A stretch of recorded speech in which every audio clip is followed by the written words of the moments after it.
जय Jagannath. Hello friends, आज ये वीडियो में plus 3 second semester AC English जोटा आर्ट साइंस कॉमर्स कंपलसरी रोची। तो ऑल यूनिवर्सिटी आम इंपोर्टाट 2 मार्किया और 5 मार्किया क्वेश्चन आंसर डिस्कसन करवा। तो सिलेक्शन नहीं आसते यूनिट 1 ठार 4 जाए आंसर भी डिस्कसन करुँच। तो 2 मार्किया अनुजाई मुझे आंसर सब करी। तो से गुड़ाक आप नोट करके पढ़े। ऑल यूनिवर्सिटी पिला समस्त इंपोर्टाट रग्जाम सब प्रश्न आसो। तो जहाँ भी प्रश्न अच्छी ओडिया रे डिस्कसन करवा। What is reading skill? तो रीडिंग स्किल कौन? Reading skill is the ability to read and understand written words sentence and ideas. तो ये प्रथम कौन कही ना पठन दक्षता हेउची लिखित शब्द वाक्य एवं धारणा गुड़िक पढ़ा और बुझीबार क्षमता। यहाँ हूँ गोटे क्षमता। रीडिंग स्किल गोटे आमर क्षमता जहाँ द्वारा आम कौन करती ना पढ़ती लेखती आ बुझती है। It helps you to get information for books, newspapers and other texts. तो ये कही कौन ना ये कही आमको पुस्तक खबर कागज एवं अन्य पाखर सूचना पाइबारे साहाय्य करे। यहाँ कौन ना जदि रीडिंग आम पढ़ी शिखी तो गोटे पेपर को पढ़ा मन करा जाऊ यहाँ आम क्लास करूँ सब वर्ड पढ़ुं कहीं आमर रीडिंग स्किल अच्छी बोली आमर पढ़ा दक्षता अच्छी बोली आम यहाँ पढ़ी पार्छ। तो यहाँ हूँ आमर रीडिंग स्किल जोटा ये सब लिखाई। तो वर्ड गुड़ाक आम पढ़ुं न्यूज पेपर पढ़ुं सहित आप बुक्स भी पढ़ुं। तो से सब जहाँ भी टेक्स्ट सब पढ़ुं से गुड़ाक क्या द्वारा पढ़ुं आप रीडिंग स्किल द्वारा। से हूँ reading skill. Good reading also improve our vocabulary knowledge and understanding. तो ये कौन कही ना ये कही भल पठन आमको शब्दकोश ज्ञान और बुझाणा उन्नत करता है। जदि भल पढ़ा आमर अच्छी भल रीडिंग स्किल अच्छी तान आम कौन करती ना भल भाव में पढ़ी पारती आमर बुझाणा ठीक हुए आम ज्ञान बढ़ी थाए। It is an important skill for students in their study and daily life. Student मानकर यहाँ डेली लाइफ बहुत दरकार बा बहुत गुरुत्वपूर्ण कौटा रीडिंग स्किल। तो रीडिंग माध्यम ही आम पाठ पढ़ुं। What is writing skill? तो सही राइटिंग स्किल जमी रीडिंग स्किल पढ़ले सेमती पढ़ा। राइटिंग स्किल माने लेखा कौशल। तो लेखा कौशल कौन? Writing skill is the ability to express our thoughts and idea through writing words. तो ये कौन कही ना लेखा कौशल हूँ लिखित शब्द मध्यम आमर चिंताधारा एवं धारणा प्रकाश करिवार क्षमता। आम लेखा मध्यम आमर धारणा प्रकाश करूँ। तो किसी लेटर लिखुंट एसे लिखुंट पैराग्राफ लिखुंट मन करा जाऊ आम कौन सी गोटे छुट्टी दरखास्त लिखुंट राइटिंग स्किल द्वारा सेटा लिखुंट। आम एग्जाम दौरान एग्जाम जो हूँ एग्जाम दौरान तो से एग्जाम हेल्ला आमको 32 पेपर जो 32 पेज दि जाए लिखापी। तो सहीटा आम लिखुंट से क्या द्वारा राइटिंग स्किल द्वारा जो गुड़ाक आम लिखुंट से गुड़ा राइटिंग स्किल द्वारा लिखती। It helps you to write sentence paragraphs letter and other form of writing clarity. तो ये कौन कहला ये कहला यह आमको वाक्य अनुच्छेद अक्षर एवं अन्य लेखा स्पष्ट भाव में लिखापी साहाय्य करे। ये राइटिंग स्किल जब आम जानी आम कौन करती ना जो सब लेखा लिखती ये सब जमीक कौन सी नोट हो कौन सी एसे हो कौन सी एप्लिकेशन हो जब राइटिंग स्किल आमर अच्छी तो आम कौन करती ना सटीक भाव में लिखिपारती आ क्लीयर भाव में भी इजी आउ क्लीयर भाव में भी करेक्ट भाव में आम बुझाणा ठीक हो पाए जदि आम आमर राइटिंग स्किलटा गुड राइटिंग स्किल थाए। तो writing skill is very important for student and personal life. यहाँ कौन हूँ सॉरी प्रोफेशनल लाइफ।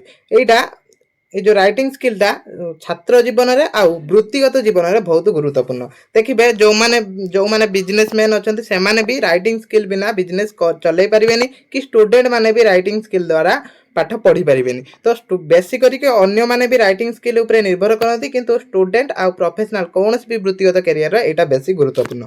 तापरे डिफाइन स्किमिंग एंड स्कैनिंग। ये स्किमिंग एंड स्कैनिंग कौन? तो यहाँ भी गोटे इंपोर्टेंट प्रश्न। Skimming means reading a text quickly to get it is main idea. तो ये कौन कही ना स्किमिंग अर्थ हूँ कौन सी पाठ्यरू मुख्य धारणा पाइबा शीघ्र पढ़ा। तो या द्वारा कौन हम मुख्य धारणा पाइबा आम शीघ्र पढ़ी पार। We do not read every word. तो ये आमर धारणा कौन ना ये देखो आमको प्रत्येक शब्द पढ़ा ना ये आम प्रत्येक शब्द पढ़ानी कम पढ़ी आम धारणा पाइपर।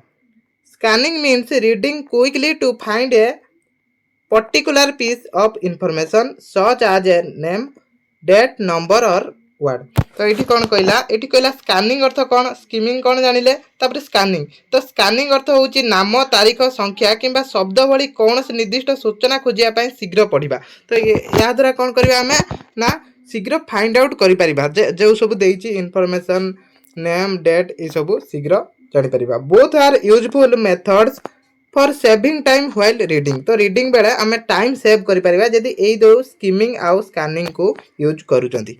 तापरे what is fluency in reading. तो रीडिंग रो फ्लुएंसी कौन, फ्लुएंसी एक्यूरेसी आमे पूर्व पढ़ी। तो एठी पचारछि कौन ना रीडिंग रो फ्लुएंसी कौन। Fluency is reading means reading smoothly correct and at a good speed.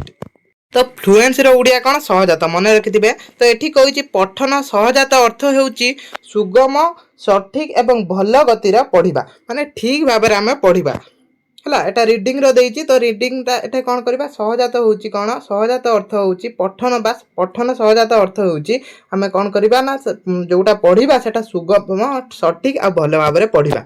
A fluent reader does not stop to obtain while reading. तो एठी कहला कोन ना एठी कहला जने सहज पाठक पढ़िबा समय रे बहुत थर अटकी जांती नाही। एठी जे सहज पाठक से पढ़िबा समय रे बहुत थर अटकंती नी।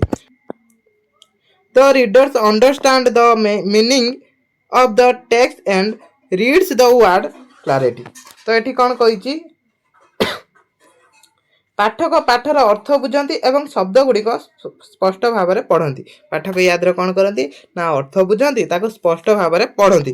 Fluency help use to enjoy reading and understanding the text better. एठी कौन कहला ना सहजत आमको बा फ्लुएंसी आमको पढ़ा उपभोग करने को एवं पाठक भल भाव में बुझे साहाय्य करे। पाठक किमिति पाठटा भल भाव में जोटा पढ़ुची सेटा भल भाव में बुझीपार तो सहीटा आमको रीडिंग ही साहाय्य करिथाय। तापरे difference between silent reading and reading aloud. तो यार डिफरेंस पचारछि यार डिफरेंस पढ़िबा नीरव पठन आ जोर पठन हला। एलोड माने कोन एलोड रीडिंग जोटा माने जोर पठन आ गुडा हला नीरव पठन। तो सेटा याद्र भी पार्थक्य पड़े। Silent reading means reading without making any sound. एठी कोन कहिछि ना नीरव पठन होउछि कोनोसी शब्द न करी पढ़िबा। देखिबे प्राय टाइम रो किछि स्टूडेंट पढुथिबे से माने कोनोसी शब्द न करी पढुथिबे आउ किछि पिला जोर पाटर पढुथिबे। तो जो माने शब्द न करी पढंती से मानक रीडिंग को कहा जाय silent reading. It is mainly used for understanding and learning. तो एटा कोठी यूज हुए ना यह मुख्यतः पढ़ा और शिखा व्यवहृत हुए। गोटे कौन सी कथा आम शिखा से आम कौन शांत रही पढ़ती पढ़ा बेले शिखा बेले यहाँ व्यवहार करा जाए। Reading aloud means reading the words loudly so that others can hear them. तो ये कौन कही जुआर पढ़ा अर्थ हूँ शब्द गुड़िक जुआर पढ़ा जहाँ द्वारा अन्य मैंने शुणी पारे। माने गोटे गोटे पिला थे देख जड़े जड़े पिला थे जे साइलेंट रीडिंग करुवे तुम पाखे बस पढ़ुवे से कौन पढ़ुं आपको शुभु न। आउ गोटे गोटे पिला अच्छा जी एलोड रीडिंग करती से एत जोर पढ़ती आपको भी शुभुव। Silent reading is useful for study. Silent reading कौटी यूज करा जाए ना स्टडी जगार सब साइलेंट रीडिंग यूज करती। While reading aloud helps improve pronunciation, voice and speaking confidence। कोटा एलोड रीडिंग। तो एलोड रीडिंग कहूची आ जुआर पढ़िबा द्वारा कौन होता है ना उच्चारण स्वर एवं कहवा आत्मविश्वास उन्नत होता है। यदि आपण जोर पढ़ुचंदी तो सेठी ए सब आपणकर उन्नत होता है। What is global reading. तो ग्लोबल रीडिंग कौन एटा भी गोटे इंपोर्टेंट प्रश्न। Global reading what is global reading. Global reading means reading a complete text to understand it is general means of main idea। तो ये कौन कही ना विश्व स्तरीय पाठ्यक्रम अर्थ हूँ एक संपूर्ण पाठ्य को यार साधारण अर्थ किंबा मुख्य धारणा को बुझापी पढ़ा। यार ये देखो आउ थे देखो यहाँ विश्व स्तरीय पाठ्यक्रम अर्थ हूँ विश्व स्तरीय पाठ्यक्रम जोटा ग्लोबल इंग्राजी कह जाए ग्लोबल रीडिंग। तो यार अर्थ कौन यार अर्थ एक संपूर्ण पाठ्य को यह साधारण अर्थ किंबा मुख्य धारणा को बुझापी पढ़ा है। तो readers does not focus on every small details. तो ये कौन कहला ना पाठक प्रत्येक छोट छोट बरण उपर ध्यान दियंती नहीं। पाठक जी था से सब छोट छोट बरण उपर ध्यान दियंती। It helps us understand what the whole text in about is about. यह आमको संपूर्ण पाठ्यटी कौन विषय ता बुझे साहाय्य करे। कौन विषय माने पढ़ुचंदी आमे सेटा बुझिया एटा साहाय्य करे। It is useful when we want to get the main message quickly.